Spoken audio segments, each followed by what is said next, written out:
Israel's war on Gaza continues to be a major sticking point in the Democrats' fight for the White House, and it's being perhaps hardest felt in the upper Midwest state of Michigan. Home to the US's largest Arab population, it's also an important swing state, one that Donald Trump surprised everyone by winning in 2016. Until then, Michigan had been won by Democratic nominees in every single presidential election since 1988. In 2020, Joe Biden took it back, beating Trump's 2016 result by 3 points. But in this election, it's on a knife edge, with no clear frontrunner so far. So, if you're a Democrat campaign manager fighting to win a key battleground state, who would you send out to stomp for Kamala Harris in a state that resoundingly rejected Hillary Clinton in 2016? I know! How about her husband? This was Bill Clinton explaining the subtleties of genocide to potential Democrat voters. I understand why young Palestinian and Arab Americans in Michigan think too many people have died. I get that. But if you lived in one of those kibbutzim in Israel, right next to Gaza, where the people there were the most pro-friendship with Palestine, most pro-two-state solution of any of the Israeli communities, were the ones right next to Gaza. And Hamas butchered them. And so then the people who criticize it are essentially saying, yeah, but look how many people you've killed in Ritalin, so how many is enough for you to kill to punish them for the terrible things they did? That all sounds nice until you realize, what would you do if it was your family and you hadn't done anything but support a homeland for the Palestinians, and one day they come for you and slaughter the people in your village? You would say, well, you'll have to forgive me, I'm not keeping score that way. So let's get this straight. According to Bill Clinton, we're supposed to understand and even empathize with the idea that the killing of hundreds of Israeli civilians on October the 7th therefore justifies the killing of tens of thousands of Palestinian civilians in response. Not to mention the wounding and maiming of more than 100,000 more, as well as the displacement of 2 million people. And yet, we're never supposed to understand the thought that being imprisoned in an Israeli-occupied territories, deprived of opportunities and freedoms, and witnessing the regular killing of members of your community might lead to violence, it doesn't make sense. And as long as Western politicians continue to push the idea that some rage is righteous while other rage is blind, they'll be rightly punished by voters. But that wasn't enough for Clinton. He went on to rehash his own failed attempt to secure a two-state solution in the region. Look, I worked on this hard.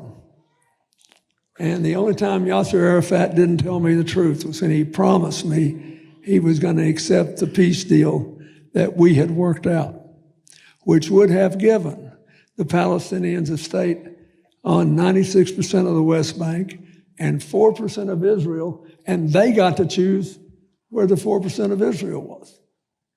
So they would have the effect of the same land of all the West Bank. They would have a capital in East Jerusalem. They would have I can hardly talk about this. And they would have equal access all day, every day, to the security towers that Israel maintained all through the West Bank up to the Golden Heights. All this was offered, including, I will say it again, a capital in East Jerusalem and 2 of the 4 quadrants of the old city of Jerusalem, confirmed by the Israeli Prime Minister Ehud Barak and his cabinet. And they said no. Now, that's a partial and simplified retelling of history, and it contains the premise that, for failing to accept a deal that wasn't in their interests, the Palestinians have no one to blame but themselves for all that's come afterwards. Altogether, Clinton seems to be saying that the Palestinians should have taken whatever they were offered by Israel and the West 25 years ago. and they should take the violence Israel is dishing out to them right now.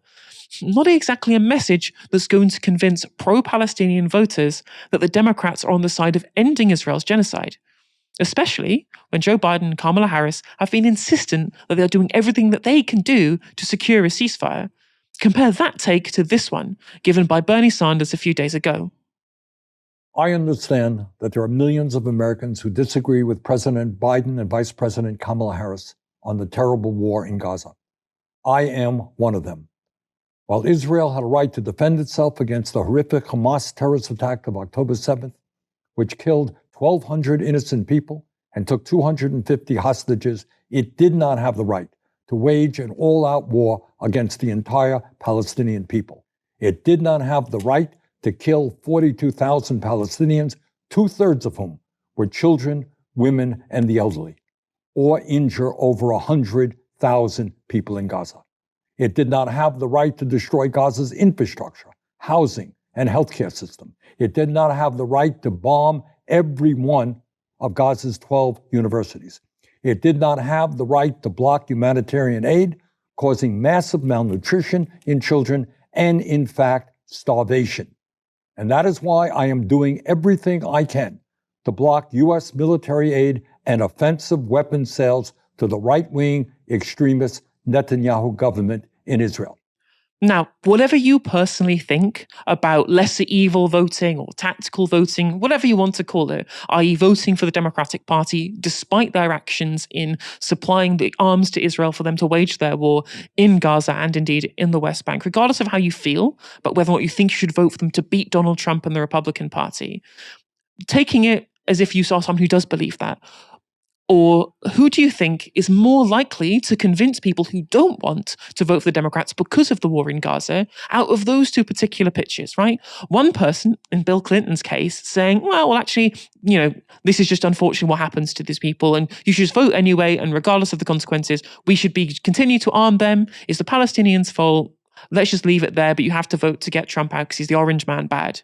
And then you compare that in a complete juxtaposition to Bernie Sanders saying, look, whatever you think about this, I agree with these things, and there are different factions within the party who are trying to do different things. I mean, look at what happens during the uncommitted vote during the kind of protracted primary season. There wasn't really a primary season. There was a concerted effort by people within the Democratic Party to try and get the leadership to change their position on the war in Gaza within the party. Bernie Sanders says there he's trying to do everything he can to stop offensive weapon sales to the Netanyahu government as well, and has roundly condemned all of the different war crimes that he spoke of there are committed by the Netanyahu government, committed by the IDF in Gaza.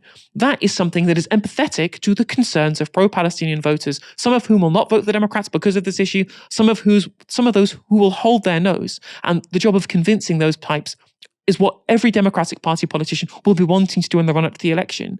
And you compare it to Bill Clinton, it makes no sense that they would kind of trot his views out very specifically to try and win voters over. It doesn't make any sense to me whatsoever if you just think of it from a Democratic Party perspective at the very least. Now, Bill Clinton's views on Palestine aren't the only reason Kamala Harris made a mistake in getting him to campaign for her. One of Harris's major electoral platforms is how bad Donald Trump would be for women. And given Bill Clinton's history with women, putting him front and center kind of undermines that message. But also, for many US voters still on the fence, a vote for Trump is a vote against business as usual, a vote against political dynasties and cozy Washington insiders. And the Clintons are the most paradigmatic example of exactly that. It's the kind of mistake that raises questions about Harris's political judgment. It's also the kind of mistake that she really can't afford to make. In the national polls, Harris retains a slight lead over Trump, well within the margin of error. But the trajectory is on Trump's side, with Harris having lost support of the last month as Trump's popularity has slowly grown. In the 7 swing states that are likely to decide the election, Trump has a stronger lead in Arizona and Georgia, and a slight lead in Pennsylvania and North Carolina. Harris is slightly ahead in Michigan, but Nevada and Wisconsin remain anybody's guess. But there's another indicator that tells a different story. If we look at the bookies, for example. Averaging the odds being offered by major bookies gives Trump a 62% probability of winning, as compared to Harris's 41%. And that's a very dramatic shift on how things looked just weeks ago. Moya, do these Trump gains reveal a Harris campaign losing its initial momentum? Well, I'm not in America, so I don't know. This is the tightest election race that's been fought, I think, for years, isn't it? Uh, it's concern. It's definitely concerning. I think the problem is, it's like we've been talking about on this show and anywhere else left leaning has discussed the US election. The Democrats are rehashing the same old campaign strategies that only just held on in 2020. They had a chance to go away, like really reevaluate what that party is about, what it stands for, and the pitch that it was making to voters, and why voters would, shift to Donald Trump in the first place, why that backing was there, given that it's got only steadily more extremes since he first decided to run for president in 2016. And instead of coming up with conclusions that I think actually matched what voters were saying or the message they were getting, they thought, no, it's the kids who are wrong. There's this image of the kind of either the radical lefty who won't vote for Kamala because of the genocide, or the really rabid right-wing evangelical type who's voting for Trump, and that's not really what's going on. Like with the polls and the lost momentum. What's fascinating as well is that Kamala is losing momentum among camps where they can't really explain what's going on. So, for example, Black and Hispanic men voters. There's a real mix of factors that different policy wonks have tried to understand. And don't get me wrong, still the majority of Black and Hispanic voters, both men and women, are saying they intend to vote for the Democrats. But there's enough who are peeling off and say they're going to back Trump. And it's not to project Brexit on everything, but there's interesting things when you look at sort of, 43, I think, percent of Hispanic voters say that they support building a wall, and 41% of Black voters say they support building a wall. And there's similar rates of Hispanic and Black voters who say that they want cracking down on undocumented migrants, groups that, sometimes that they have disproportionately belong to, but also that they are parceled into in the minds of politicians.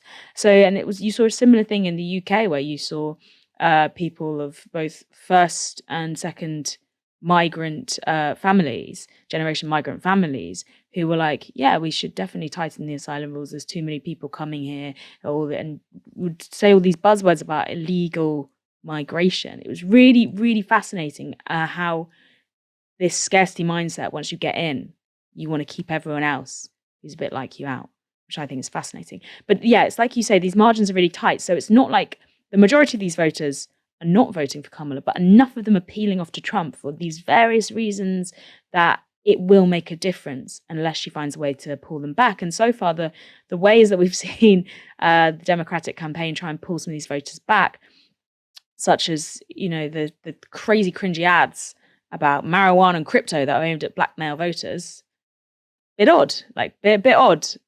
I'm not to say whether those are actually effective or not, because I haven't seen the stats, but just sitting here, they felt very weird and jarring. But then also they ran these ads recently that were criticized heavily online about women who voted for Kamala, the Democratic ticket, Tim Walz and Kamala, and they're looking over and they're secretly voting while their husband's a Republican, and those got really heavily criticized. But if you listen to what grassroots campaigners are saying, there is a big problem with women who feel like they do have to adhere to what their husband's voting intention is, and often that's right wing. That is actually something that's happening in the US. It's not pretty. It's not like a nice thing to talk about, but it's something that if you talk to the campaigners, they are saying is happening.